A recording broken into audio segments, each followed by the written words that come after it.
that really just happen? Felt like a dream. Or maybe a bad movie.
Episode of Brian's Movie Den with me, the ever-lovable Brian Hinnerman.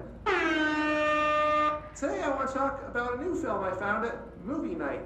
That's night with a K, the mecca for VHS aficionados in the greater Dallas area. Yeehaw! The movie is called Delivery Disaster. We open in media res.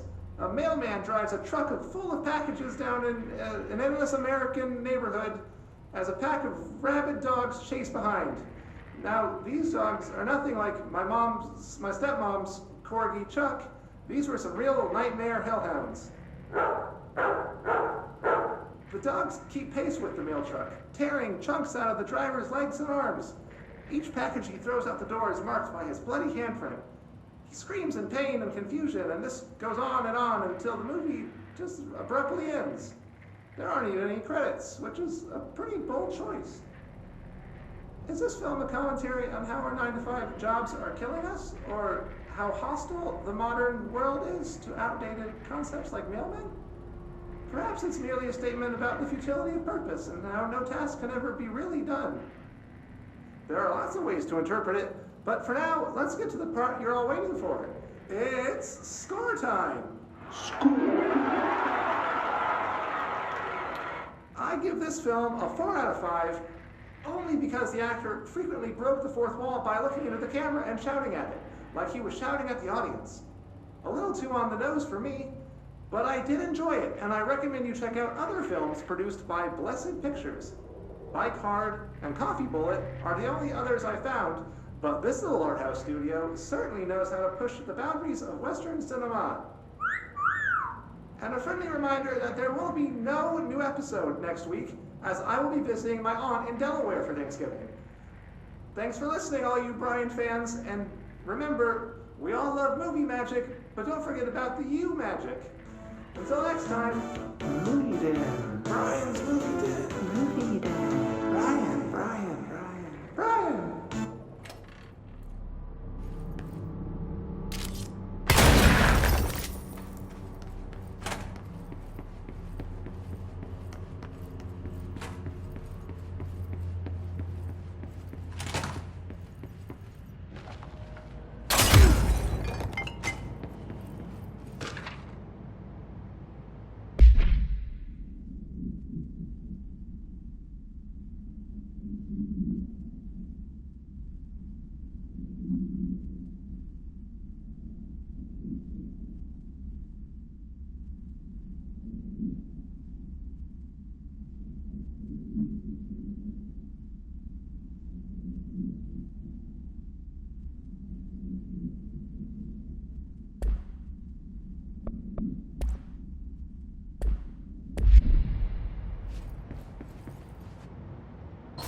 Smoking rubble. Marshall blew up the nail? What the hell was she thinking?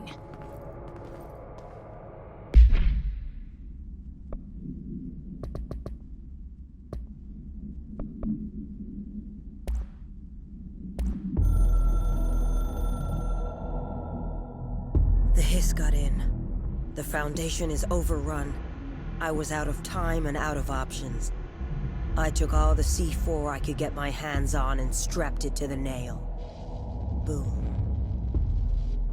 A desperate move. But it's better off in pieces than in enemy hands. Trench wouldn't be thrilled. He always said how vital the nail was. How it was the Bureau's duty to protect it. Bullshit. Those years spent in the director's chair warped his priorities. In the end, he valued order over people, the advice of invisible voices over that of old friends. He lost sight of who he was. The board made sure of that. But I did my duty. The hiss can't corrupt a pile of smoking rubble. My last act as head of operations. I'm done. At least I could take those bastards down with me.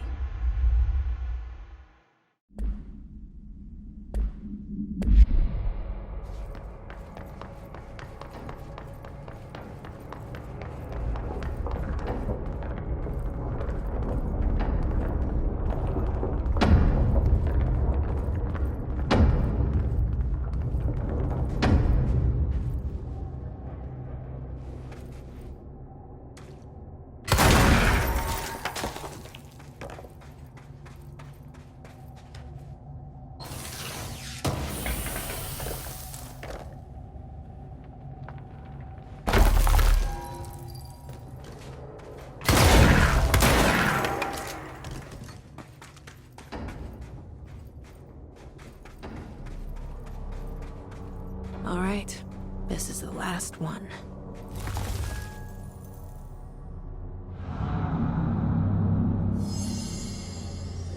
I can't believe Marshall's brilliant plan was to blow up the nail. And she thought I wasn't ready.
There. Easy as pie. Fuck! But that's the last one. I fixed it, didn't I?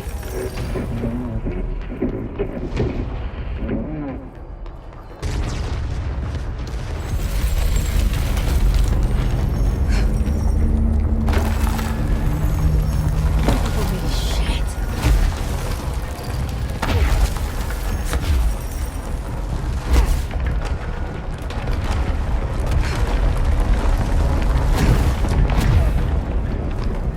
Oh, thank God.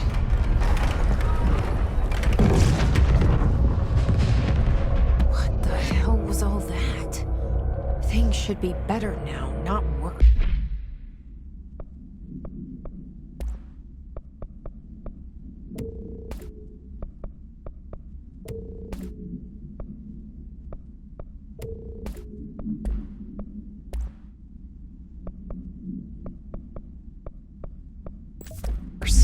Emily will know. I hope.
Jesse, we need to talk.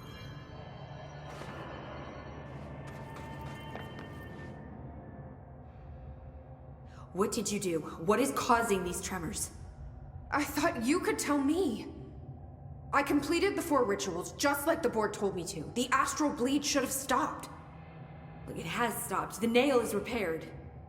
But we have a new problem. My analysis of the nail indicates that it is literally a piece of the astral plane. Or possibly a vessel containing the astral plane. Or both.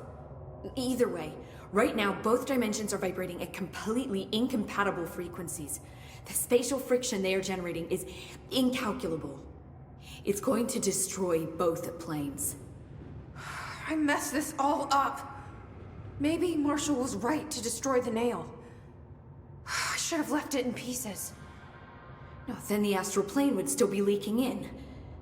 Sometimes there's no right answer, Jesse. We need more information. No. I need to fix this now. I'll figure something out. No, we should really make a plan. The tremors are originating from directly below us, but we don't know what... Perfect. I'll head down and take care of whatever's going on. Just do what you can from here. Jesse, you can't just... I have to, Emily.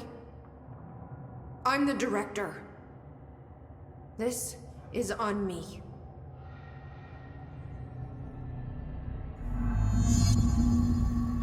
See? I told you we were gonna die down here! Bureau researchers, do not panic, Dr. Saba. Keep monitoring those tremors and get me some actionable data. If you're not gonna listen to me, then you better go figure out how to stop this. There's no telling what could happen if the vibrations escalate. Any progress with the nail? Of course. I've been busy with surface analysis. Its composition is remarkably similar to that of material found in the astral plane, but it alters itself between my observations. It's almost as if it doesn't like being examined. So the nail is from the astral plane? Not necessarily. See, if we assume that, we're suddenly facing a lot of new questions. How did something so large get out of the astral plane? How did it get inside the oldest house? Did a threshold bring it in? Did people? Maybe through the motel. Maybe it was always here. Doubtful. Have you spent any time looking into the crystals growing around here? As if I could resist. The biggest question is where it comes from. A threshold? Or is it native to the Foundation? But if so, why doesn't it grow in the rest of the oldest house? The fact that they returned to an earlier state when damaged is severely inconsistent with our reality's adherence to linear time. So either they're A, partially conscious, or B, organic elements that are foreign to and yet influenced by our dimension. The jury's still out. Have you learned anything about the crystals? I have a power that lets me stretch them.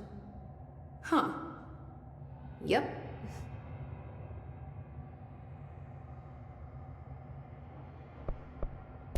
Any idea what Marshall would be doing down here? That information is on a need-to-know basis, Faden. Sorry, I can resist. But honestly, I never had much interaction with Marshall. She only came to me when she was looking for Darling. But this is Helen Marshall we're talking about, the woman who single-handedly dealt with the Bergen Peak AWE. If she's down here, it's because she needs to be. Well, clearly she couldn't handle this one on her own.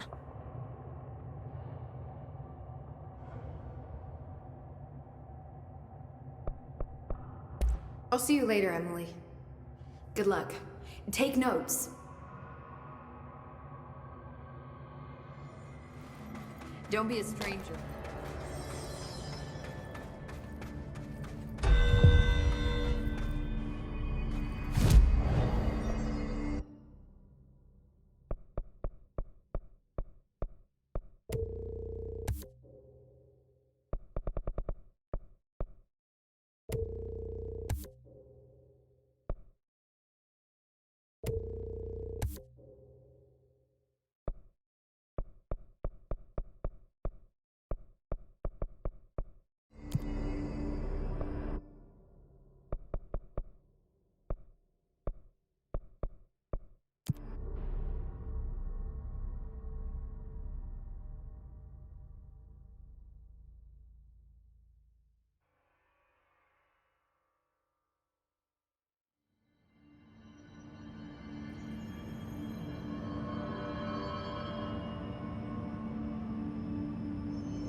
I hope I know what I'm doing. That was just the top of the nail? How much deeper does the foundation go?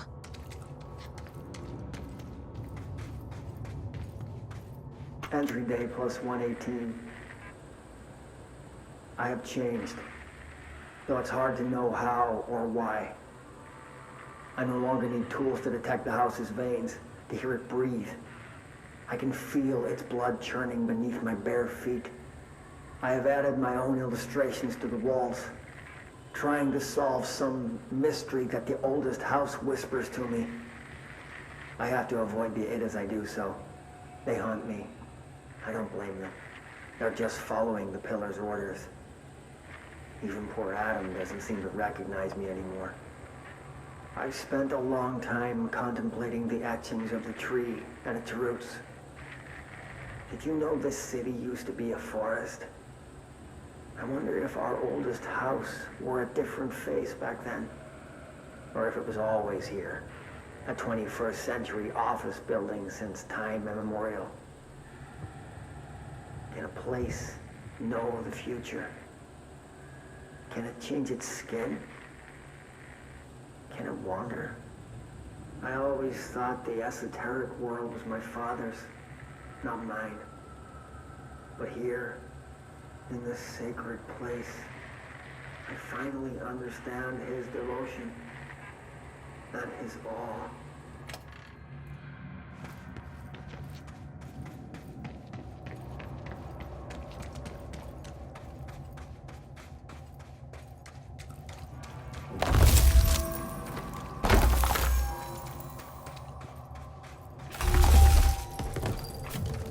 The crystals are growing like crazy here. They're trying to stop me.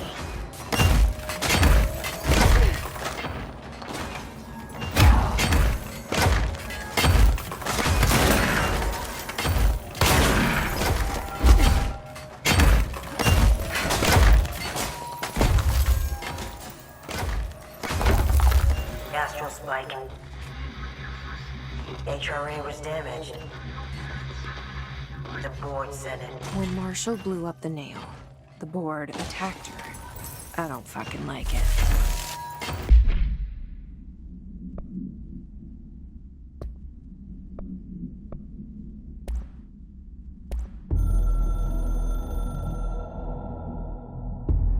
I tried to get out after the detonation, but the astral spike came out of nowhere. I escaped, but my HRA was damaged. I'd bet a year's salary the board sent it. We never did see eye to eye. They have too much control over Trench, the Bureau, the House. They make themselves part of every important process. Nothing a little C4 can't fix. 2 birds, 1 bomb. Christ, what a mess. But I stopped the hiss. I did it. If Faden did her part, then the Bureau's safe. Until the next thing. Jessie has good reason to hate the Bureau. But that could be what we need right now. She won't follow the same path. Won't fall into the same traps. She'll lead her way. So, Director Faden, here's my last lesson. You can't save everybody.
Nobody else hears the house. Their ears are too full of lies. We were shown the way inside so we could help. But all we've done is fall victim to the same parasite. I should have seen the web earlier. The strands between Northmore, the pillar, the gun, the id. What hope did we have? Thrown into this conflict beyond our comprehension. I decided to rejoin the Bureau in the upper levels, to end my long absence spent in the Foundation. Northmore will be angry at me for disobeying him. That's just his way. But I don't care. I need to remain in the oldest house to help however I can. I doubt I can steer the Bureau back on the right course, but I have to try. How did I go so long without a purpose? Without devotion? I can hardly remember how it felt. I realize how grateful I am to Father for setting me on this path. I wish I could tell him that.